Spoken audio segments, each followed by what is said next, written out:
Hi viewers, మీరు చూస్తున్నది GS data lab. Start your data journey in Telugu. చూడండి, ఇవాళ మనం ఇక్కడ మనకు సేల్స్ డేటా సెట్ ఉందండి. ఇక్కడ మనం చూడండి, ఇక్కడ ఎవ్రీ ఆల్టర్నేటివ్ రో మనం హైలైట్ చేయాలండి సమ్ కలర్తో. ఇది మనం కండిషనల్ ఫార్మాటింగ్ ద్వారా చేయొచ్చండి. చూడండి, దానికి నేను ఎలా చేస్తున్నానో. డేటా రేంజ్ మొత్తం సెలెక్ట్ చేసుకోండి. కీబోర్డ్లో మీరు ALT-H-L-N అండి.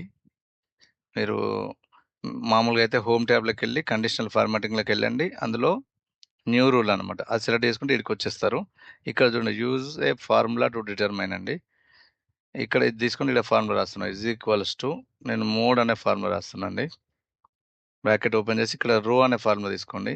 బ్రాకెట్ ఓపెన్ చేసి క్లోజ్ చేయండి. ఇక్కడ 2 తీసుకోండి.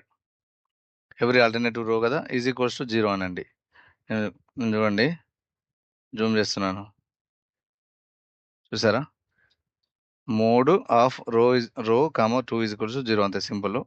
ఇక్కడ ఫార్మాట్లోకి వెళ్ళండి. ఫిల్ కలర్లో ఏదైనా ఒక కలర్ తీసుకోండి. ఓకేనండి. ఇక్కడ ఓకేనండి. ఎవ్రీ ఆల్టర్నేటివ్ రో ఈ విధంగా ఫిల్అప్ అవుతుంది కలర్ తోటి.